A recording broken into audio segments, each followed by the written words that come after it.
Es hora de ir a trabajar, estudiar o bien de hacer la obligación de cada persona.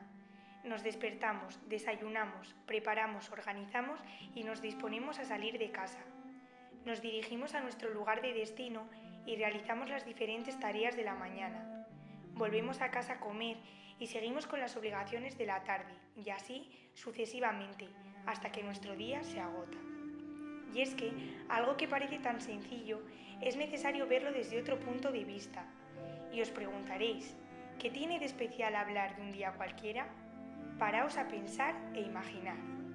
¿En cuántas ocasiones a lo largo del día utilizamos la comunicación? ¿En cuántas ocasiones nos expresamos con los demás de forma verbal? La respuesta, en muchos casos, puede ser incalculable. Son tantas las veces que un profesor, médico, psicólogo, periodista usa la voz como medio de comunicación con los demás que resulta inimaginable pensar qué hiciésemos si no la pudiésemos usar. Algo tan sencillo para la mayoría de la sociedad española, pero no para toda. Alrededor de un 2,3% de las personas padece sordera o algún tipo de discapacidad auditiva. Y a lo largo del día, ¿en cuántas ocasiones utilizamos las expresiones faciales, los gestos, el movimiento de los ojos, las posturas para expresarnos?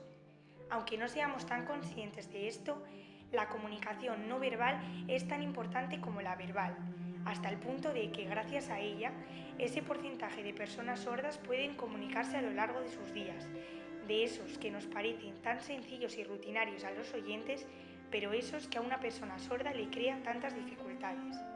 Volveré a hablar de un día cualquiera, pero imaginando cómo sería si no pudiese comunicarme de forma verbal, si mi único medio de comunicación fuesen los gestos, las expresiones faciales. Amanece, es hora de ir a trabajar, estudiar o bien de hacer la obligación de cada persona, si es que no hay barreras o dificultades que no me lo permitan debido a mi discapacidad. Nos despertamos, pero no oímos el despertador, no podemos hacer uso de ningún dispositivo de audición porque no lo oímos. Desayunamos, nos preparamos, organizamos y disponemos a salir de casa. Imaginad cómo tiene que ser no oír nada, ni el sonido del microondas, ni el agua caer del grifo, ni la televisión, ni el semáforo, ni el ruido de los coches. Realizamos las diferentes tareas de la mañana comunicándonos a través de los gestos, a través de la comunicación no verbal, esa a la que no damos tanta importancia hasta que no nos encontramos en una situación como esta. La lengua de signos es la forma de comunicación que han adquirido las personas sordas a lo largo del tiempo como medio de expresión, de carácter visual, gestual, espacial y manual. No hay una lengua de signos única en todo el mundo.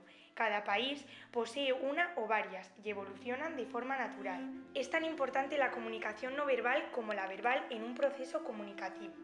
Actualmente, el 95% de los niños y niñas sordas nacen en el seno de familias cuyos padres son oyentes.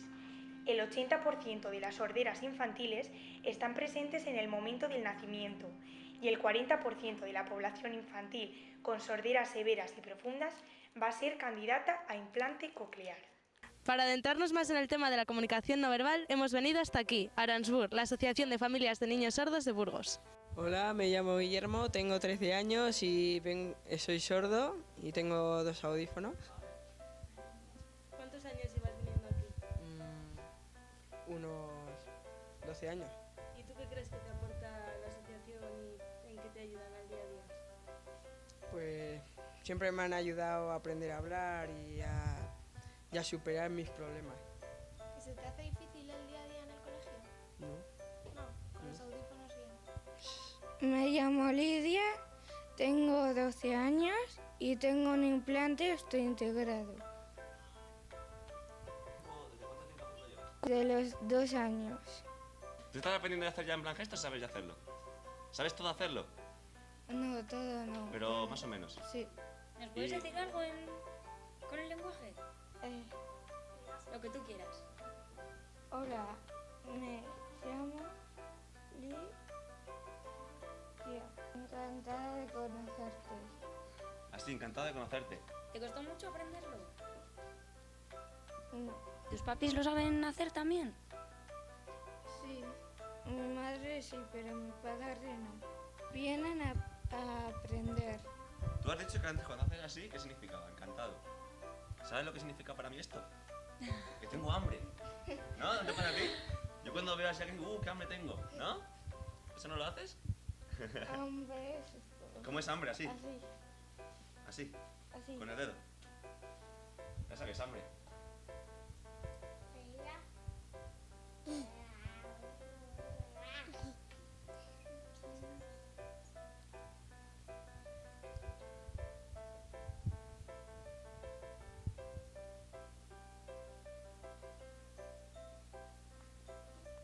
Mamá, Manel, en 5 años Cuéntanos qué llevas. y antes, los para oír, ¿Nos lo enseñas? sí. En los, ¿Tienes dos? ¿En qué curso estás? X, ¿Cómo se llama tu mejor amigo? Arián, Adrián. sí. ¿A qué jugáis? A piratas, ¿Piratas? sí. Oye, Dani, que te veo muy guapo. ¿Tienes novia o no? Sí, ¿Sí? ¡Oh! ¿Cómo se llama? Lilla, ¡Oh, Lidia! ¡Oh, qué bonito! Estamos con Rebeca París, logopeda de Aransburg. ¿En qué año se fundó la asociación? En 1977. ¿Qué métodos usáis para llevar a cabo una clase de logopedia? Hablarme de metodología es un poco difícil porque lo que hacemos es utilizar muchos recursos, ¿vale? Concretamente aquí en la asociación lo que intentamos al principio es potenciar los restos auditivos al máximo y que los niños sean capaces de adquirir lengua oral y puedan desenvolverse de una manera natural en un mundo de oyentes. Que aquí trabajáis a diario la lengua de signos, ¿creéis que es tan importante el lenguaje verbal como el no verbal? Importantísimo. Estamos acostumbrados a movernos en un mundo de oyentes donde todo se mueve a través de la lengua oral, pero la comunicación no verbal muchas veces transmite muchísima más información y aporta muchísimo a la lengua oral. Con lo cual, el poder trabajar un sistema de comunicación como puede ser en la lengua de signos para unos niños que al principio no oyen y que al oír distorsionado o al oír diferente les cuesta mucho adquirir la lengua, pues es importante porque el referente visual es más rápido y la información está más clara cuando va acompañada de la lengua de signos, del signo. Por ejemplo, yo puedo decir pelota, pero si digo pelota, ¿no? Pues para los niños está mucho más claro y es mucho más importante. Con lo cual la comunicación no verbal es importantísima y a veces no le damos la importancia que tiene en el mundo en el que vivimos. Háblanos un poco acerca del implante. ¿Se pueden operar todos? No, a ver, el implante coclear está indicado para niños que tienen sorderas profundas o personas que han ido perdiendo audición. Hay adultos que también se les implanta y se les pone un implante, pero está indicado sobre todo en sorderas profundas. Lo primero que hacemos con los niños es probar si los audífonos les sirve para tener restos auditivos aprovechables. Es decir, si puedo desarrollar lengua oral y puedo tener un desarrollo normal con esos audífonos, pues no se hace el implante. El implante está indicado para aquellas sorderas profundas que sabemos que no van a tener acceso a la lengua oral. Entonces el implante coclear requiere una intervención quirúrgica por un lado, ¿vale? Dentro de la cóclea se mete una cadena de electrodos, ¿vale? Entonces tiene una parte externa que está comunicada con una parte interna. Entonces es como si fuese un audífono de nueva generación, ¿vale? Lo que hace es coger el sonido ambiente, todo lo que se está oyendo y lo procesa.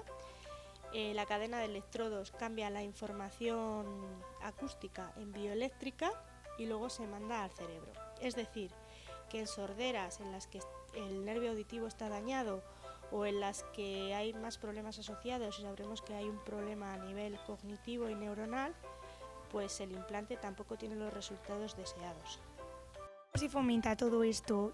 ¿Cuáles son las barreras que intentáis de algún modo evitar? Lo primero que hay que hacer es concienciar a los poderes públicos para que pongan los remedios, ¿vale? Para que solucionen todo este tema.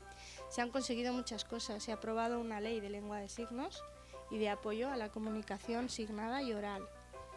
Esa ya es la base, ¿vale? Porque también hay otra ley que está hablando de igualdad de oportunidades, es decir, todos somos iguales y todos tenemos que tener las mismas oportunidades. Esas son las bases. Primero hay que empezar por los poderes públicos y por los estamentos altos, y después pues poner los medios para poder trabajar y poder pues eso, que las personas sordas tengan subtítulos, que tengan intérpretes de lengua de signos y que puedan desarrollar una vida lo más normalizada posible. Ahora con Marta Santamaría, otra logopeda de Aransburg. Cuando se ponen el implante, se les quita la sordera, por así decirlo. Muchas personas piensan que es una solución definitiva y que el implante les devuelve la audición y pasan a ser personas oyentes. Esto es completamente falso. Las personas con implantes son siempre sordas. Cuando se quitan esa parte externa que os han explicado anteriormente, el implante tiene una parte interna, donde están los electrodos en la cóclea, y tiene una parte externa. Cuando se quitan esa parte externa no oyen absolutamente nada. O sea, son personas sordas totalmente. Además, esa audición que ellos perciben no es una audición normal. Por eso necesitan la rehabilitación y por eso necesitan venir aquí y estar tantos años aprendiendo cómo deben hablar, cómo deben modular la voz, el tono y demás, porque ellos oyen un sonido completamente metálico, robótico, porque no deja de ser a golpes. Y además la señal tarda unos segundos en llegar. O sea, no es una audición normal. Por eso muchos niños, cuando empiezan a hablar, hablan como un robot, a pequeños golpes, que tienen que ir discriminando poco a poco y aprendiendo a pronunciar y a modular como nosotros. ¿Cuándo se detecta la sordera? En Burgos tenemos screening universal. Quiere decir que desde el 2005 todos los niños recién nacidos, pero todos, se pasan una prueba auditiva y ahí mismo se detecta si existe sordera. Deriva, el otorrino lo deriva aquí a Aransburg, y sobre los 4 meses más o menos ese niño ya tiene sus audífonos y empezamos la estimulación. ¿Experiencia aquí durante tantos años? Yo llevo aquí 25 años, ni más ni menos, y he visto niños, claro, desde chiquinines los he tenido, desde 4, 6 meses, 9 meses, y ahora mismo pues tienen 15 años, 16, 18, y hemos seguido su evolución a lo largo de estos años. Ha habido de todo, porque claro, si solamente son sordos, pues la evolución es bastante buena, pero cada vez tenemos más niños sordos con otras patologías asociadas. Hay muchos niños prematuros, cada vez se sacan más adelante niños con medio kilo, con 1 kilo, kilo y pico, y esos niños en principio no tenían por qué ser sordos, pero por todas las medicaciones que toman para salvarles la vida, tienen problemas auditivos. Entonces, claro, ahí ya tenemos sordera, parálisis cerebral, distintas patologías, esto ya muchísimo más complicado.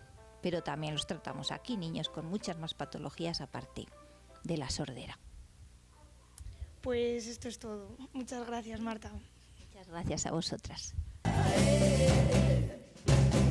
Brindo por tu guiño, cuando mi cuerpo andaba dolido, brindo por ti. Por los corazones sin relleno, por la gente todoterreno, brindo por ti. Por los que abrazan su pasado, pasaporte para su paso, brindo por ti. Por los que hablan sin hablar, con miradas de complicidad, brindo por ti.